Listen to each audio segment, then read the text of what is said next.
যেই মানুষগুলো তাহাজ্জুদের জায়নামাজে দাঁড়িয়ে যায়, যেই মানুষগুলো যখন রাত্র গভীর হয়ে যায় তারা সঙ্গে সঙ্গে আল্লাহর সামনে দাঁড়িয়ে যায়, সেজদায় পড়ে যায়। আল্লাহ বলেন যে রহমানের বান্দারা তারাও এমন হবে। ওয়াল্লাযীনা ইয়াবিতুনা লিরাব্বিহিম সুজদাা ওয়া কিয়ামা, তারা দাঁড়িয়ে এবং বসে রাত্র কাটিয়ে দেয় আল্লাহর ইবাদতে। কিন্তু আমাদের রাত্র কাটে এখন, অনেকের রাত্র কাটে সিরিয়াল দেখে দেখে, আবার অনেকের রাত্র কাটে এই যে নেইমার মেসি তাদের খেলা দেখে দেখে। রাত 2টা বাজে খেলা থাকলে তখন উঠে রাত 2টা বাজে উঠে খেলা দেখতে পারে, কিন্তু তাহাজ্জুদের নামাজে তাদেরকে খুঁজে পাওয়া যায় না।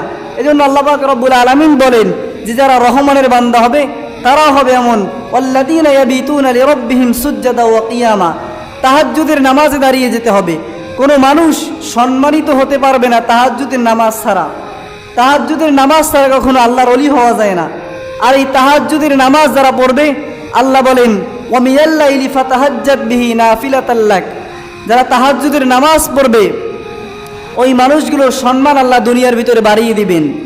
এজন্য আমরা যদি সম্মান পেতে চাই তাহলে তাহাজ্জুদের নামাজ পড়তে হবে।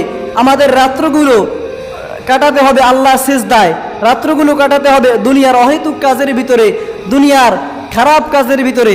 আজকের যুব সমাজের দিকে তাকিয়ে দেখবেন তাদের রাত্র কাটে এখন মোবাইল নিয়ে। এখন এমন একটা প্রজন্ম তৈরি হচ্ছে যে তাদের ভিতরে দেখবেন রাত 3টা বাজে ঘুমাবে, সারা রাত্র মোবাইল, আর বেলা 12টায় তারা ঘুম থেকে উঠবে।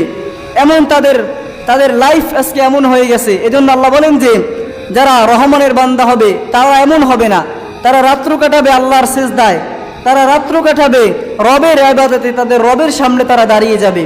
আল্লাহ আমাদেরকে তাহাজ্জুদ গুজার হওয়ার মতো তৌফিক দান করুন, সকলে বলি আমিন।